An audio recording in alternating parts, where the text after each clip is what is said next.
everyone, I am Mecha42, your favorite YouTube harpy, and yeah, we've got some Star Trek Discovery to talk about.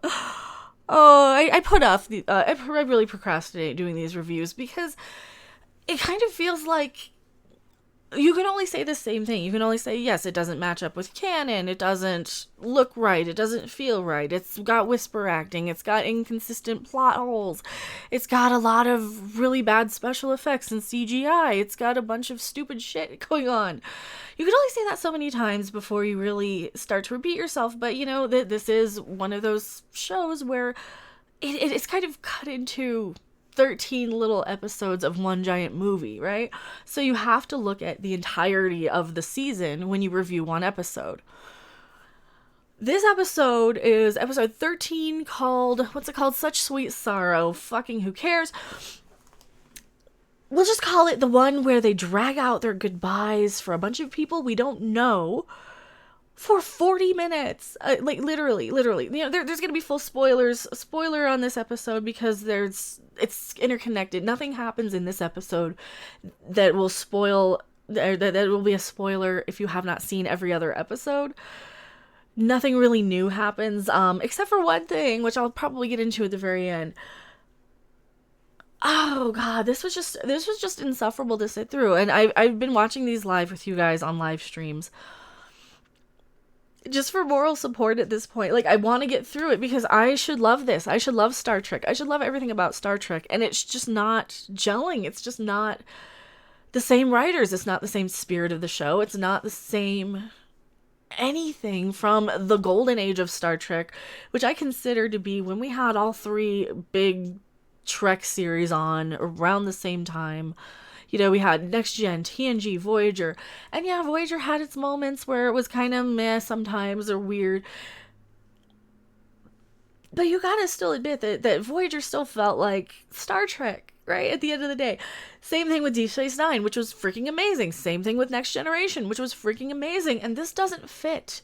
This is the thing that doesn't feel like it even belongs in the same universe. Right? No matter what you do, you can say, oh yeah, see, it's Captain Pike, therefore it's Star Trek. Hey, look, we got the little beeps and the boops from Star Trek. You know, we got the little noises and sound effects, therefore it's Star Trek. You know? I do too. I have them on my soundboard. I have Star Trek sound effects, right? It doesn't matter at this point because I'm just kind of seeing where they go with this. Because if the next episode happens and they end up erasing the entire Discovery timeline, which could happen, it could very well be something like that, where they just are like, oh yeah, and then Michael Burnham reset the entire universe and now it looks right because the last scene is just going to be footage from the cage or something.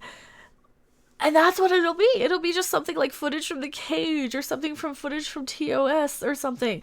You know that's what's going to happen probably, is that they're just going to reset it all at the end just so they can make all this all this money, all this imaginary money, doing the exact show that they want to do, which was something set with the bad robot, secret hideout, J.J. Abrams, Alex Kurtzman, butt buddy, whatever the hell they want to call him. I don't know why I said that. They're not. They're not. I just thought it'd be a funny thing to say. We get that sort of, and of course I have to justify. Yes, I am LGBT, so I can say phrases like that without meaning any offense to anybody. I just mean that they're like BFFs, and they do the same thing, and they act the same way as far as like trying to come in and change something that shouldn't have been changed so drastically. So I guess for the big spoiler part of this episode, Michael Burnham has to basically spend an hour saying goodbye to everybody in the most sappy soap opera way possible, because she's gonna go and take that suit into the future and she take the ship with her, the AI stuff, all that stuff. They have to take the ship far into the future because it has the AI on board now. And the AI won't allow it to be destroyed. Like, they even try evacuating the Discovery over onto the quote-unquote Enterprise. This version of the Enterprise. It's not the Enterprise. It doesn't look like the Enterprise. It's plastic and cheap and crappy looking. Don't you, anybody who's a Discovery fan who has been complaining about how it's just made up of a bunch of plywood and for TOS. This is made up of plastic. Suck a dick. Eat me. Don't you dare tell me that this is like looks better, that this version of the Enterprise looks better. I'm not even going to show any footage. I don't want the copyright stuff I don't want to deal with any of that. It's not something that looks any better than the original. It looks like they took something out of the JJ universe and reinvented that to be the Enterprise now. I mean, it still has the window, which is one of the things that, from what I understand, from my understanding, knowing the Midnight's Edge people a little bit anyway, that the window is like one of the things that they have to have as an identifying mark for the J.J. Abrams Bad Robot Secret Hideout Alex Kurtzman sort of mess of stuff. And nothing about this Enterprise really feels right to me. It just feels like I'm watching one of the JJ movies. And I don't like the JJ movies. I'm a huge Star Trek fan, right? I'm a huge Star Trek fan. Such a huge Star Trek fan. I have to shill this. I really, really have to shill this. Star Trek Las Vegas, 2019. I will be there. Will you? If you guys do want to contribute, I do have to shill for my GoFundMe. I really, really appreciate everybody who's been donating and so generous between Streamlabs and through the GoFundMe. Because I'm a huge Star Trek fan. I love it. I have them all on DVD, except for Enterprise, which I still need. I even have Discovery on DVD, right? And I don't like it. But it's Star Trek, and that's the thing. Like that's the thing I always like to stress, is that as much as I critique and criticize, is because I'm coming from a place of passion and love of the franchise. I want it to give me chills when I see it. I want every episode of Star Trek to give me the same chills as watching the Godzilla trailer or Cobra Kai or the Orville even. You know, all these things are giving me chills thinking about them, and then just I get goosebumps thinking of how good and gorgeous Cobra Kai is with its references, or any of these shows. And that's not what we're getting with Discovery. It's a lot of little beeps and boops that are supposed to make me say, "Oh, look, it's Star Trek," because I heard the little thing going off in the background. No, it's not Star Trek. It's really not. It just makes me feel like a cheap. It makes me feel like. It makes me feel like a bait and switch. It makes me feel like I went out with a date to somebody on Tinder, and I got there and they looked nothing like their photo at all. You know, it was a photo taken in a completely different light when they had like lost a bunch of weight, and then you get them and it's like, oh no, this is the 25% different version of me. This is me after, 5 kids, 5 packs of cigarettes a day, and a drinking problem. Oh no, that's fine, thanks, bye. I'm gonna go back to the Orville now. Because that's actually giving me what I'm promised. I'm being promised Star Trek with the Orville, pretty much, in a sense. And I do always have to bring in how much I love the Orville compared to Star Trek, because, or at least Discovery, because the Orville is giving me that same feel of like DS9 or good Voyager or good TNG. It's really giving me that same, oh, I'm watching Star Trek. Yay, I'm watching Star Trek again. I love this. Because as you guys can see, like behind me, I'm not just like some mindless Star Trek fan. I like a lot of different things. I like a lot of different stuff. I'm not going to just sit there and say, yes, it's good because it's Star Trek. All right? I can critique the crap out of everything. You're just not giving me Star Trek. You're giving me a bunch of soap opera stuff. You gave me like 20 minutes. Literally, I was exaggerating with the 40, but it was literally 20 minutes of everybody on that crew that I don't care about saying goodbye to people I've never met or don't even know. You got the girl with the thing over her eye saying goodbye to her family. I didn't know she had a family. What does she like to eat? What did she major in high school? What sports teams was she on? Was she on the chess team? Was she on a physics team? What about her is important? Why does she deserve that job? Why did she join Starfleet? I don't know. I don't even know why Michael Burnham joined Starfleet, to be honest. She didn't go to the academy. I don't know why. I don't know anything about any of these people. And I've given them so much opportunity, and right now I'm just kind of watching it out of obligation. Which I'll do, and I've done before. And if I were watching this just out of obligation on my own without the channel, I probably would put this on when I know I'm going to take a nap. That way I can say, yeah, I watched it, but I fell asleep and I don't remember it. And then it wouldn't bother me so much. And that's what I was doing, but like for the last 2 seasons of Walking Dead that I watched. And I stopped that probably in 2014. I don't know how many seasons in, but the last 2 seasons of Walking Dead, I was watching out of obligation. And then I'm like, you know what? I just don't have time anymore. So Star Trek, give me a reason to watch you. Give me a reason to like you. And until then, I gotta be honest. This was another 3 out of 10 because Spock had, I think he had a funny line. I don't know.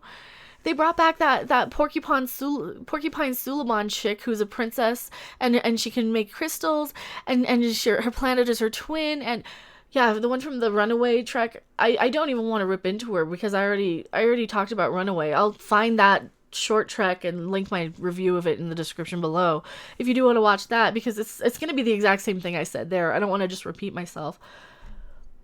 But yeah, a 3 out of 10 is kind of where Discovery is. It's not good. It's just not a good show. It's not well acted. It's not well directed. And the most infuriating thing. Okay, there's 2 infuriating things that happened in this episode that I have to rant about a little bit. First thing, Michael Burnham and Ash Tyler are this couple who what do they have in common? What do we have in common? They said hi to each other in the hallway one day. That's it. They said hi to each other and they sat next to each other at lunch once, and then they're all of a sudden, oh, I'm in love with you and I'm gonna never leave you, and no. It's so stupid.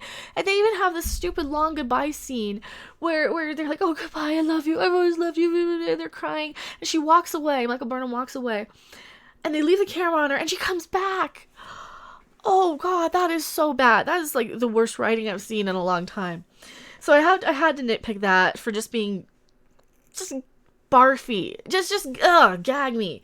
I'm going back to my 80s and 90s. Ew, no, gag me. I don't want to see that crap. The other thing that I really, really had to pick apart, we saw this on the live stream too. I actually I let people hear for like the 2 seconds that Saru said this. So they've got Pike back on the Enterprise. They've got Saru on the Discovery or whatever. They're sending Michael Burnham into the future. She flies throughout space because she's a superhero in this Red Angel suit, right? And they're fighting all the Section 31 ships. All these Section 31 ships are around. Saru gets in the chair, in the command chair, captain's chair. He's like, all hands, prepare for battle. No. Here's how, and I said to everybody in chat, what did he say wrong? What should have he said? Chat lit up.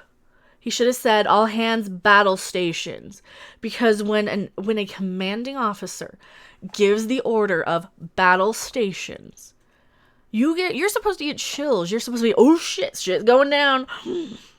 They done pissed off somebody. When somebody like Janeway says all hands battle stations, that's a big deal. Not all hands prepare for battle. And this is why Star Trek Discovery is so disappointing.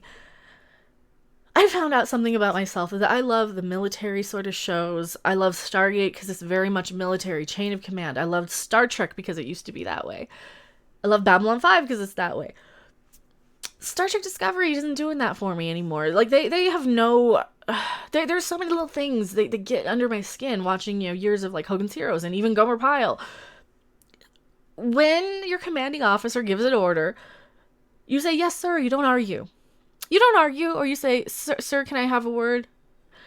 You say, sir. Michael Burnham does not do that ever in this series. Nobody does. Everybody's just taking Captain Pike's balls and saying, oh, no, I'm fine. I'm going to do this now. He's your captain. So there is this petition going around to get Anson Mount reinstated as Pike. I do have to point out he's really actually good as Pike. Under good writing, he would have been, that would have been my favorite thing. You could have had Pike and Stamets and Tilly and, the bridge crew without Michael Burnham, and you probably would have had a decent show. We don't have that. We've got, to quote, Nerdrotic, feelings in hallways. I don't care about their feelings. I really, really don't. They need to grow up, put their feelings aside, and do their jobs like competent Starfleet officers, and to hell with their feelings. It's like, fuck your feelings. Seriously, Star Trek Discovery people. I'm talking about the actors on the show and the little CBS shows that'll come out of the woodwork being mean to me. So that's why I put the commercials in the middle. For the people who actually want to watch it, did put it at the beginning where they would be saying nasty shit on my wall, which they do anyway. So again, I will shill this and. Here we go, my Discovery thing. See, this is one of the Captain Marvel trolls, though. Usually I don't get usually I'll get the Discovery people who want to just say nasty stuff to me. But yeah, I do have the Star Trek Las Vegas thing, and I do really, really want to go because it's all Deep Space Nine, and I love Deep Space Nine. It's like the 25th anniversary, and it's so amazing. I am Mega Random 42, P.O. Box 1566, Loveland, Colorado 80539. Screw this episode of Discovery. I will see you guys on the next video or live stream. Bye!